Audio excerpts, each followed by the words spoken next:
to me, if I didn't know I was sick, how can I blame her for not knowing that I was sick? I thought this was the wife that you married straight out of the psych ward. No, that was wife number 2. Oh, okay. Well, yeah, I've been talking about wife number 1. I see. Okay. You and all your wives, Gabe. Let's move to the next question. All right. So what did the bipolar say to the schizophrenic? You're in the right place to find out. Hey everyone, I'm Gabe and I'm bipolar, and welcome to the last episode of season 3. Hey, I'm Michelle Hammer, and I live with schizophrenia, and I want to tell you about the Society of Valued Minds, sponsored by Otsuka Pharmaceuticals. This is a new community of mental health advocates building a platform on Instagram for seeking support, sharing our experiences, and embracing the self-expression that makes us unique. Michelle and I are proud members of the Society of Valued Minds, and you should be too, because it's free. To join, simply follow at Society of Valued Minds on Instagram. We also want to give a huge shout out to our sponsor, BetterHelp. You can get 10% off your first month just by going to betterhelp.com/BSP22. Last week, I got to interview Michelle, and this week, Michelle gets to interview me. I'm also the season finale. Ha ha!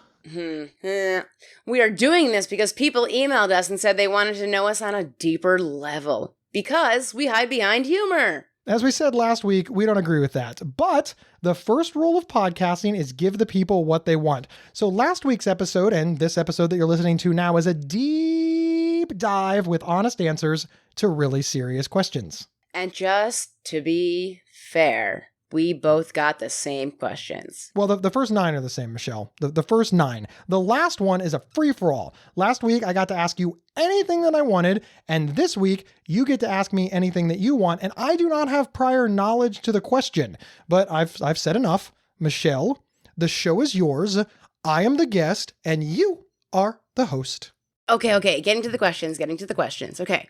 Question number 1. Michelle is making the drum roll sound on her lap. I don't know if it's coming through the mic, but it's hilarious to watch her just like smack herself. Shut up. Okay. Question number 1. If there was a shot that cured bipolar with 0 side effects, worked perfect, no more bipolar, would you take it? Why or why not? Yes. Bipolar disorder is an illness. It is an illness. Could you imagine if you took out the word bipolar and put in cancer?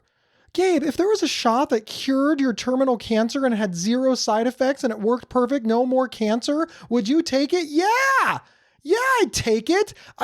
Okay. And you're like, Gabe, terminal cancer, that's not a really good comparison. Okay, what about migraines? If there was a shot that cured migraines, would I take it? Bipolar disorder is horrific.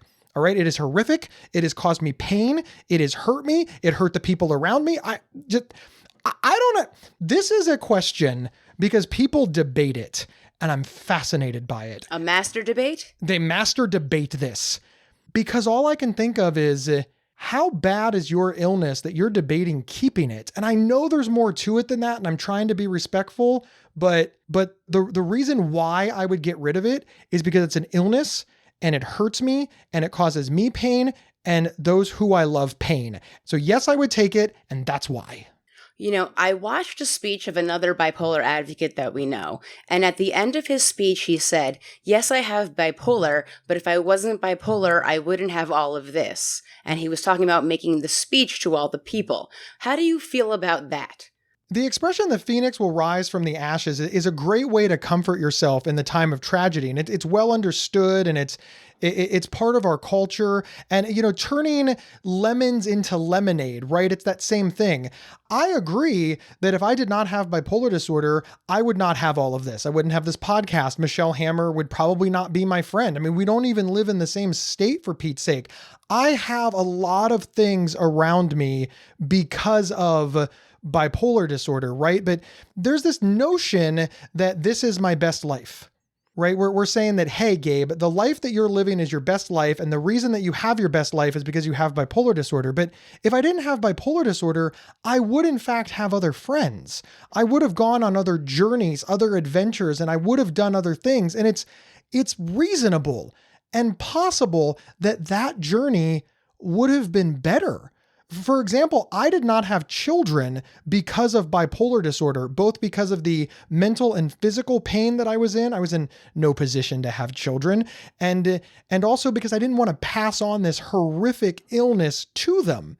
If I didn't have bipolar disorder, I could have 6 kids, no divorces. I wouldn't have all that regret, all that self-hatred, and I would have all of that. And somebody would walk up to me and say, hey, if you had a severe and persistent mental illness, you could have been a podcaster. And I would look them right in the eyes and say, that's the dumbest thing I've ever heard. You want me to give up my wife, kids, family, career because I could have been a speaker? That's dumb. That's a very, very good answer to that one, Gabe. That's a very good answer. Kind of comes into question number 2 of what is your biggest regret that was caused by bipolar symptoms? It's going to be marriage. My first marriage was a failure on every level. I was a terrible, terrible husband. I cheated on her. Mm-hmm. Like that wins, right? I don't have to convince anybody that I was a terrible husband when I cheated, but I also yelled, I screamed, there was emotional abuse, I disappeared. I comfort myself by saying, look, I had untreated bipolar disorder. I thought demons were trying to eat my brains. I thought they were following me. There was a lot of psychosis. The things that I screamed were out of my own illness. But you know what? Nobody cares. This doesn't comfort her. She's not like, oh, my husband emotionally abused me and treated me like shit for 5 years, but it's okay. He has bipolar. No, this caused her trauma. This illness that I didn't know I had, that I didn't control, hurt her deeply. And that is my biggest regret. But can you put any blame on her? Did she trigger you at all? If I take a 30,000 foot view, I can put the blame on her in that she did not realize that I had bipolar disorder either, right? She never tried to get me evaluated. She didn't realize I was suicidal. She didn't notice that there was anything wrong with me. But I really hate to call that blame, right? Nobody did. My mom and dad didn't notice anything. My friends didn't notice anything. It's not like anybody said to me, oh my God, Gabe, you have bipolar disorder. You should get that treated. And I told them all no. They all just sincerely thought I was an asshole. So I suppose if I could blame her for not realizing that I was severely mentally ill and getting me help, but I don't know. To me, if I didn't know I was sick, how can I blame her for not knowing that I was sick? I thought this was the wife that you married straight out of the psych ward. No, that was wife number 2. Oh, okay. Well, yeah, I've been talking about wife number 1.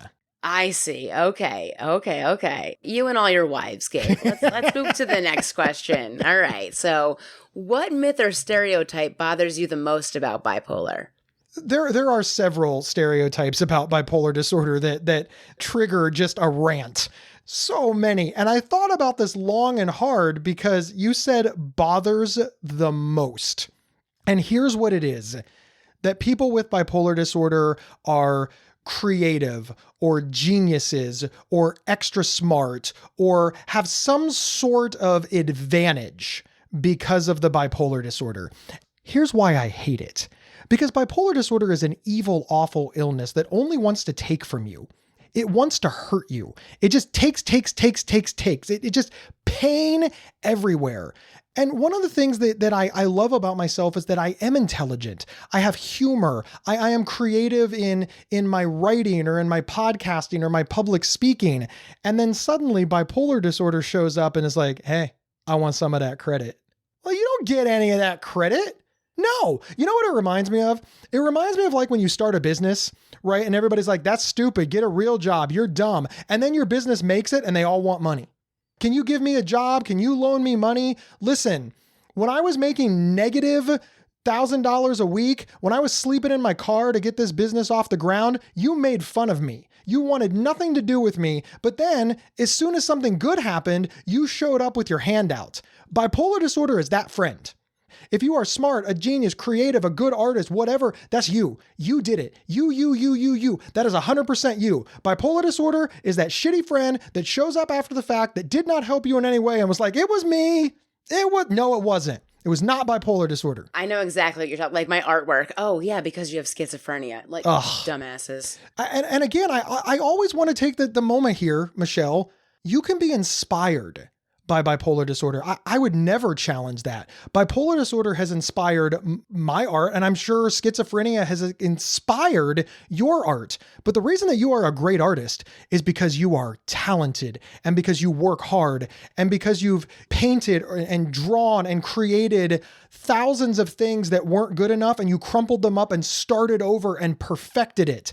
And that's why you're a great artist. And whenever I hear people, I get angry on Michelle's behalf. People just love to bring up Vincent van Gogh, him being crazy and him making wonderful art. Or Picasso's Blue Period, that was wonderful art while he was depressed. But there's tons of other, I took art history. Like, dude, you learn about like one artist who had a mental illness and a zillion other artists who didn't have a mental illness and how amazing their art is. But people love to bring up Vincent van Gogh being crazy and being a wonderful artist. And that's your example that people with mental illness are amazing artists.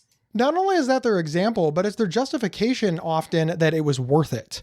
Vincent van Gogh died by suicide. He wasn't there for his family. He wasn't there for his friends. The cutting off his ear story, people forget that he cut off his ear and mailed it to a woman. What happened to her? Could you imagine opening up a box one day and seeing the severed ear of a man that you used to date? We love to romanticize these things, but the reality is he suffered. He suffered greatly. The people around him suffered greatly. And then he ultimately died, and then he couldn't create any art because he was dead. And we love to tell the story that it was somehow worth it because his art is amazing. It's magnificent. But can you imagine if he was mentally healthy, if he was well, if he wasn't sick? What could he have created then? And you're saying, well, he would have had no inspiration. You don't know that. Inspiration is everywhere. What would have inspired him?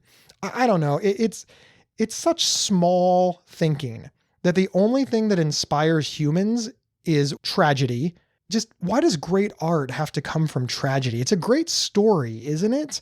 That this bad thing happened to you and then you created something beautiful. So we've also learned now, if you cut off your ear, don't mail it to Gabe. Yeah, don't mail it to me. I don't want it. Question number 4. Cuatro. Best thing that has happened because you have bipolar. Meeting Michelle Hammer. I love that answer. We're just going to leave it as that. You know, it's not even bullshit. I thought about this long and hard. Listen, I love my career and it's a great career, but if I didn't have bipolar disorder, I'd have another career that I'm positive that I would love. My personality is not dictated by bipolar disorder. My personality is my personality. Before I was diagnosed with bipolar disorder, I wanted to be a stand-up comedian and tried to work that circuit, but I had a lot of trouble with it because focusing is hard and just a lot of trouble. But let's say that I didn't have bipolar disorder. I may have made it as a stand-up comedian. I may have made it on AM radio. I may have made it at an MC at a club. I'm sure that I would have had a good life and arguably a better life without bipolar disorder. I know you want to leave it at, hey, I said your name and that's the end. But listen, I have met a lot of people, both in my life and both because of this job. And I want to say unequivocally, Michelle Hammer is the most unique person I have ever met. For whatever reason, even though we are oil and water, we come together and create something that people love. I have never created anything with anybody else that people have loved as much as this podcast. I've created other things that people love. I've done other things, but as far as like together, this podcast created by us, people love it. And that's kind of infectious. It's just kind of infectious to know that like we did that. That's cool. And I love that you said you would be an MC at a club. Wouldn't that be cool? I wasn't always old. MC at a club. What were you, a baby got back? Bum, bum, bum, bum, bum, bum, bum. I knew you were going to go there. We need a different song. We should have picked a Taylor Swift song. Pumps in a bump. I like girls with pumps in a bump. Oh, that's when MC Hammer needed money. Yeah. Remember he went from like, can't touch this to this is why we pray to, oh shit, I can't pay my bills. Pumps in a bump. Pumps in a bump. I need girls with pumps in a bump. Now the pumps were the shoes and the bump was the butt, right? Yeah. I never understood that song. How did you not understand that song? Yeah, I don't know. Moving on. Number 5. Aside from the obvious medical stuff, what do you think bipolar took away from you, personally? I think it took a lot of respect away from me, both respect that I have for myself and the respect that other people have for me. So sometimes people dismiss me and I don't understand why I'm being dismissed. And it's certainly possible that the reason I'm being dismissed is because they're narrow-minded or they're short-sighted or they just don't agree with me, right? That's a possibility. But oftentimes I find out later that no, they didn't want to take the side of the guy with bipolar disorder, or, they patted me on the head because I was the token bipolar. And that I thought I was there as an equal, but I was just the token patient. And I'm making air quotes because I'm just like, I thought I was in the room because I was a subject matter expert on living with bipolar disorder, but it turns out they were just checking a box. And that hurts me. It hurts me because I'm not a token. I'm not a prop. Right? You don't parade me out to prove that you give a shit about people. I'm so much more than just a tragic story. I'm so much more than just an inspirational story. I'm just so much more than the box that is often created for me because of a bipolar diagnosis. Like, you're the patient advocate in the story. They needed to have that patient advocate, and it's you, so you're just there to be there. Right. But they don't really respect you being there, but you just had to be there. Right. Because they needed a patient advocate. Right. That way they could say. Yeah. And this is not unique to patient advocacy. As you've pointed out before, women have been enduring this for years. Minorities, African Americans, they've been enduring this for years. The concept of tokenism did not start with Gabe Howard. It's unfortunately been going on for decades, centuries, probably longer. I'm just saying that it hurt me. It hurt me because when I started all of these projects or walked into all of these rooms, I didn't know. I thought they appreciated me. I thought that they respected my work and my knowledge and my experience. And I thought that's why I was in the room. And when I slowly found out that no, they didn't respect me at all, it hurt. And it slowly hurt in real time. It was like the stages of grief. First, I would start to suspect it. And then I would get angry by it. And then I would start bargaining. No. I may be a token, but I'm making change.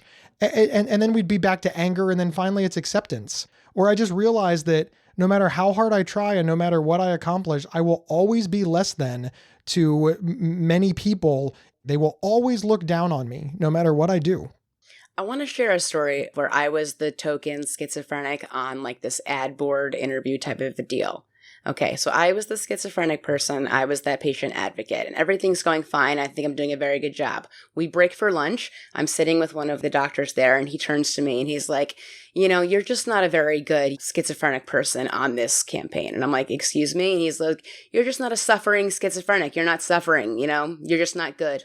You're not the right kind of schizophrenic. It was almost like I was doing too well.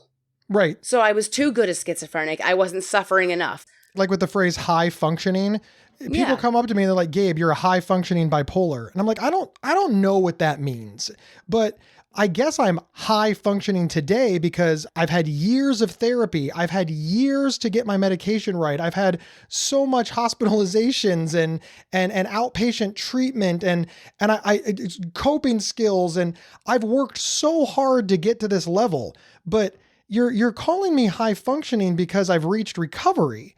You didn't know me. I wasn't doing podcasts and public speaking when I was hiding in the corner of the room because demons were going to eat my brains. Exactly, right? And I've been accused of having a business and selling merch when I don't even really suffer from the illness that I have. Excuse me, do you know how many meds I take in the morning? Go screw yourself. This episode is brought to you by the Society of Valued Minds, sponsored by Otsuka Pharmaceuticals. If you believe that every mind is valuable and if mental health matters to you, you should join the Society of Valued Minds for free by following them on Instagram at Society of Valued Minds. We are a community of advocates and creatives who want to show the world that self-expression is stronger than stigma. Check out www.societyofvaluedminds to learn more. I'm a proud member, and you should be too. Listener, your mind is valuable. This podcast is sponsored by BetterHelp. BetterHelp is not a crisis line, and it's not self-help. Instead, it's professional therapy done securely online. BetterHelp will determine your needs and match you with your own licensed professional therapist in under 48 hours. You'll get timely and thoughtful responses, plus you can schedule weekly video or phone sessions. So you won't ever have to sit in an uncomfortable waiting room, as with traditional therapy. Visit betterhelp.com/BSP22 and get 10% off your first month. Join the over 2 million people who have taken charge of their mental health. That's BetterHelp, H-E-L-P. Go to betterhelp.com/BSP22. And we're back, and I'm interviewing Gabe about bipolar. Gabe, I think this leads straight into the next question, which is, just by looking at you, can others tell that you have bipolar? No. And therein lies the problem. Right now, I'm just a boring guy walking down the street, right? I'm just a middle-aged man who lives in the suburbs and drinks a lot of Diet Coke and eats a lot of hot pretzels, right? There's nothing unique about me. There's nothing exciting. There's no physical characteristics. I'm not in crisis. So I sound and talk and act just like everybody else. So the quick answer to your question, Michelle, is no. Just by looking at me, you cannot tell that I have bipolar disorder unless I'm in crisis. If I think that the Coke machine at the local fast food joint is a dragon and I'm screaming, get away from the dragon, and throwing stuff, fighting the dragon, and it's just a Coke machine, you're all like, wow, what's up with that guy? If I'm hiding in a corner crying because there's a demon that is trying to eat my brain, or the window washers are spying on me, yeah, you can really tell that something's wrong then. I don't know if people would realize that it was bipolar disorder, but they'd sure as hell think, wow, that guy's nuts. So this is why it dovetails into the last question. When I was actively sick, everybody was like, that guy is sick, that guy is nuts, that guy is scary, that guy needs to get his shit together. And then as soon as I got my shit together, everybody's like, yeah, but you have bipolar disorder, so we don't completely trust you, we don't like you. So when I was sick, y'all told me to get better. And as soon as I got better, you keep reminding me that I used to be sick. I can't win, Michelle. It's just the never-ending cycle of people just dismissing everything. Yeah. Oh, no, Yeah. no, none of this, none of that. Yeah. No, you're making it up. Oh, no, you're just making up stories. These things never happened. Yeah, I know what you're talking about. Trust me, I know what you're talking about. That's why I love you, Michelle. Let's get to number 7. Did having bipolar stop you from having children? Why or why not? It did. It absolutely stopped me from having children. I believed very strongly that I was not able to take care of kids, and that if I could not take care of the children, I should not have them, which is, you know what? It's kind of grandiose. And here's why.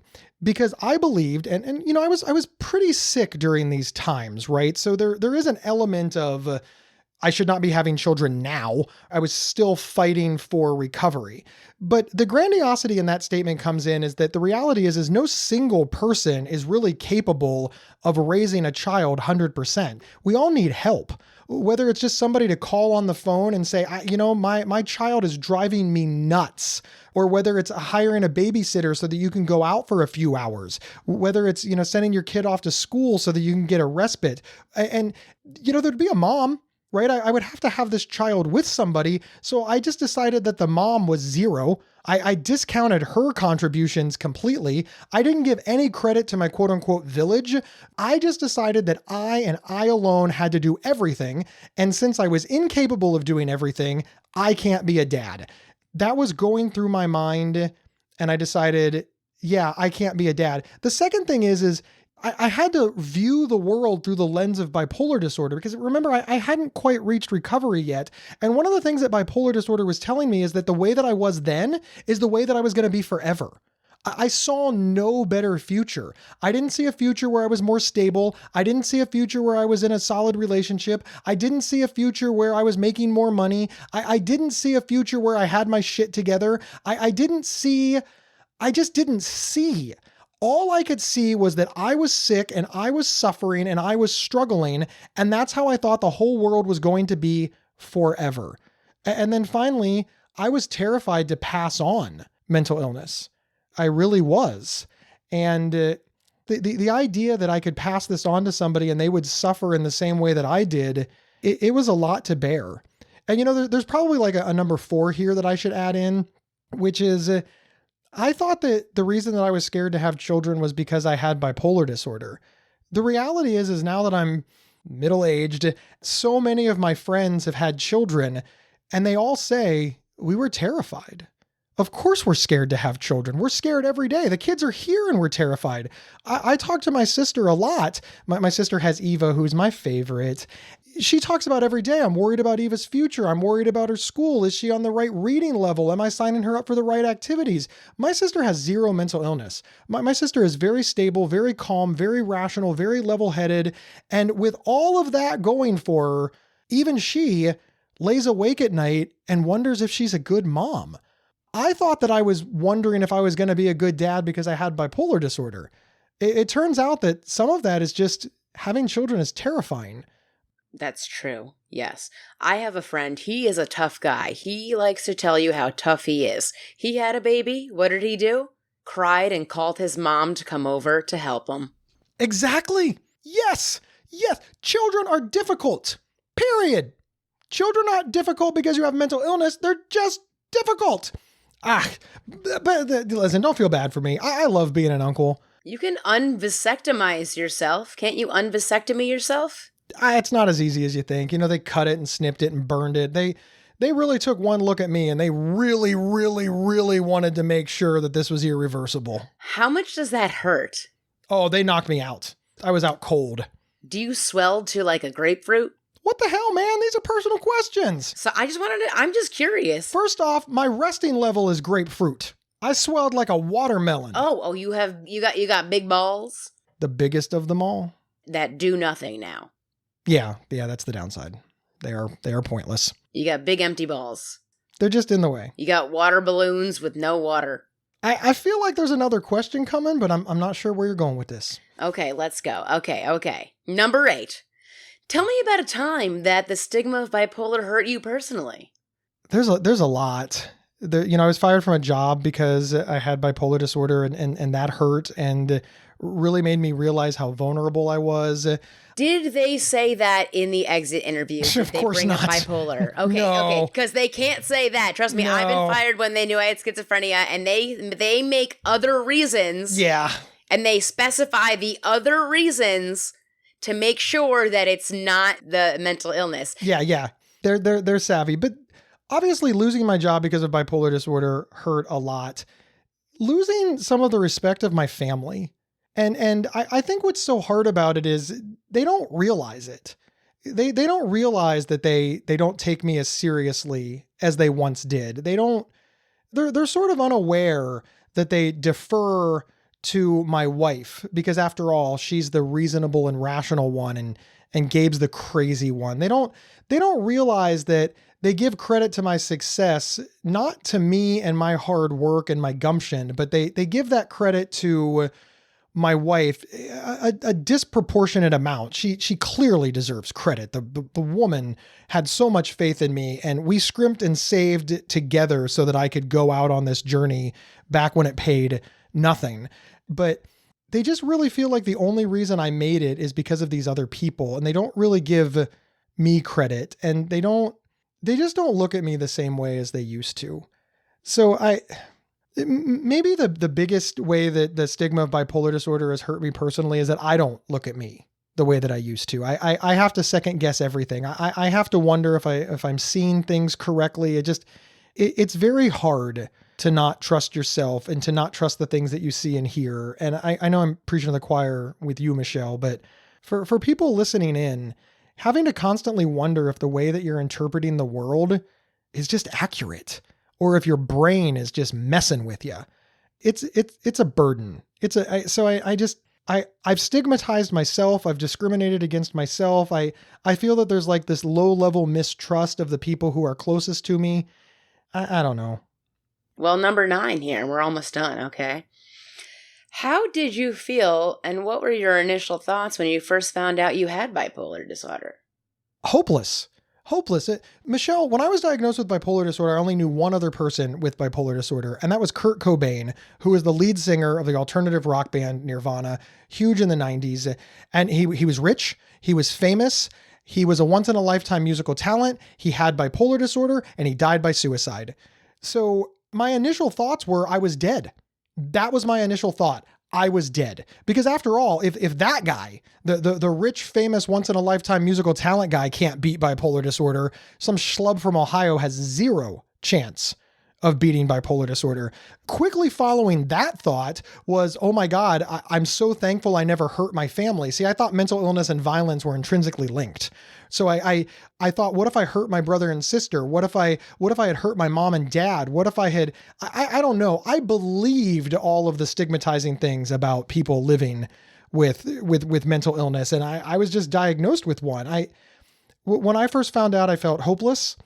I was misinformed. I thought I was going to have to move to a group home. I don't know, an orphanage.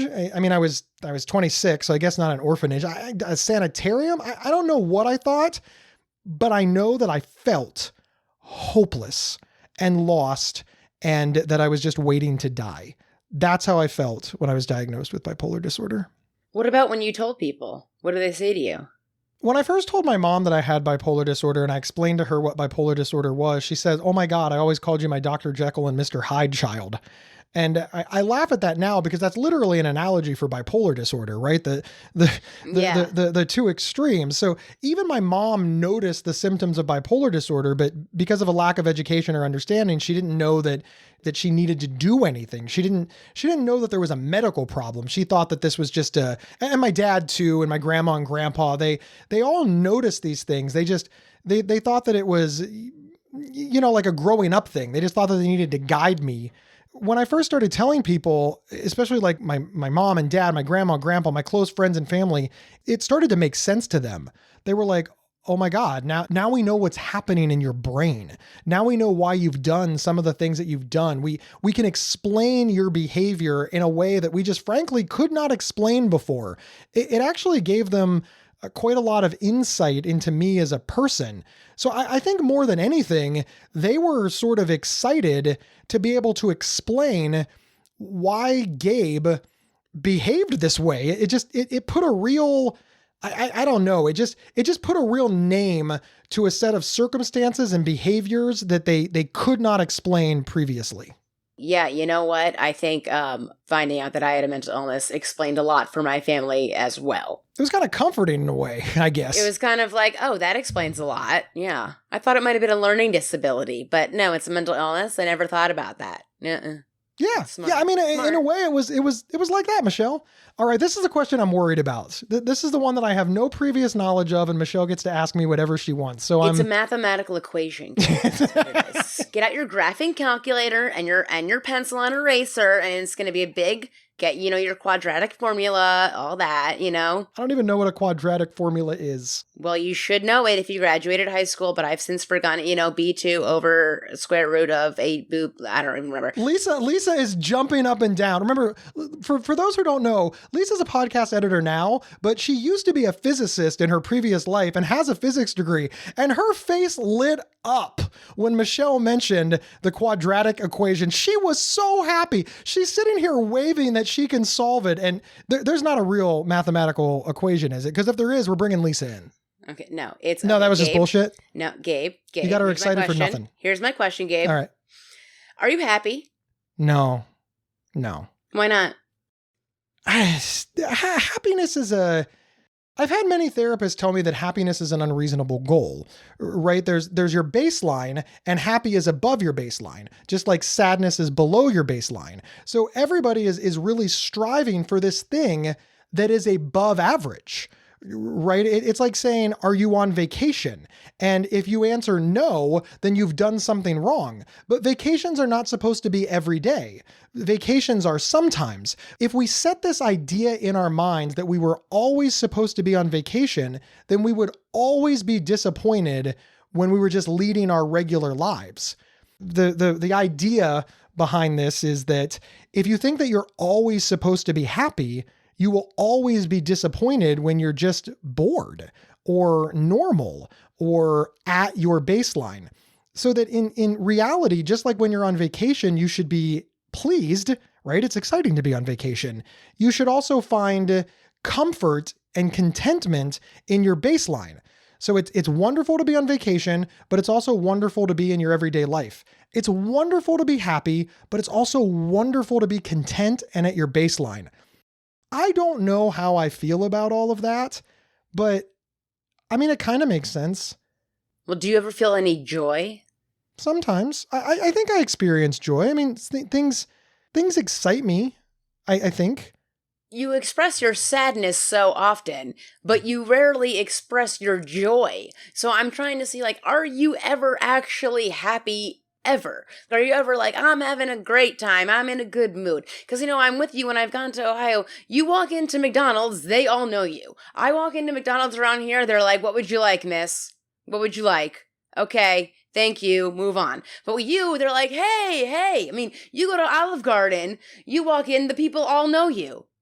So, like, wherever you go, the people know you. They know you when you get the pretzel. They know you when you go to McDonald's. They know you when you go to Olive Garden. Like, everyone knows you and they're excited to see you. That would make me happy if I walked everywhere I went. Everyone knew me and was liked seeing me there. That time we went to Olive Garden, we're sitting down, and that server just came down and sat with us and had a whole conversation with us. That doesn't happen here.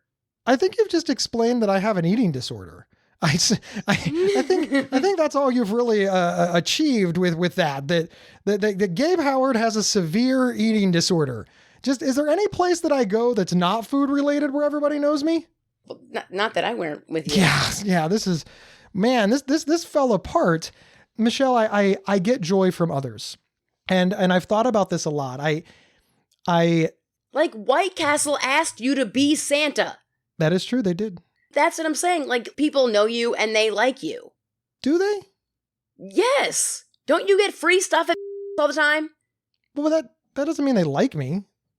I don't get free things at But that doesn't mean that they don't like you. I'm just a person who gives them money and I'm a customer. You're like a jolly customer friend that they know and they like, they recognize. If they didn't like you, they wouldn't give you free stuff. They would say, that guy again, get him out of here. I can't fault anything that you're saying. Your logic is spot on. I completely agree that is one interpretation. The other interpretation is that I do favors for them, they do favors for me, and that the reason people know me is because I'm just a giant redhead who's loud. I've been told all of my life that the reason people remember me is not for good reasons. It's because I'm a sad sack. It's because I'm a giant, loud, fat redhead. It's like how everybody knows and I'm making air quotes, the town bum. They don't like them. They're just aware of them. People are aware of me. They know that I'm here, and maybe I don't bother them. They don't want me to leave, but that doesn't mean that they would miss me if I was gone. It is true that many people know me. I'm easily recognizable, but that doesn't mean that if I disappeared, that anybody would care. I think that's the difference for me. Michelle, if you went away, people would notice. If I went away, people would not. I don't think that's true. I don't know. The only reason I wanted to be good at sports is because when you're good at sports, people on the team like you. I mean, I like you and I don't care about sports. But it's much harder to make friends with girls. All my friends are girls. I literally have no male friends. If you're a girl and you're trying to be friends with other girls, make a friendship type of deal. If you're good at sports on a sports team, then people like you. Fascinating. I'm just saying. Michelle, did I answer all of your questions with enough gusto?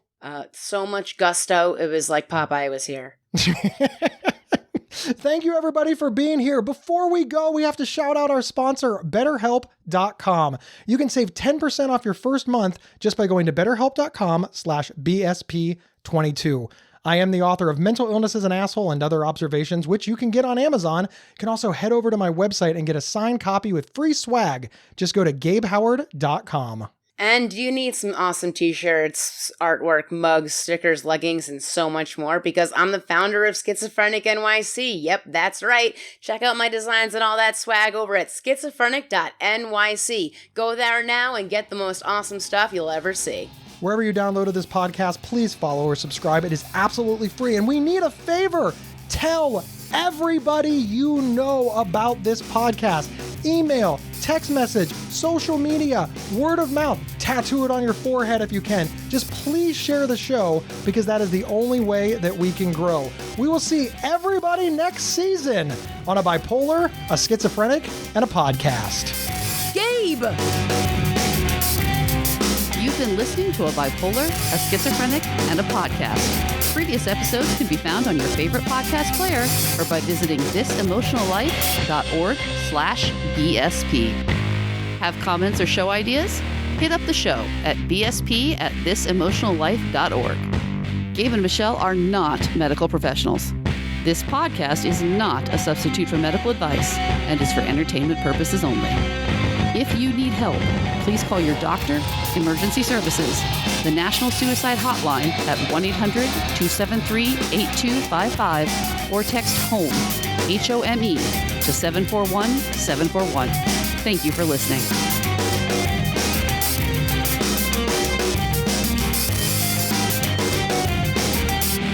But did you prepare your answers? Did you prepare these answers? I did. I am a preparationer. So yes, I am preparationed. A preparationer? Do you use Preparation H? Is that how prepared you are?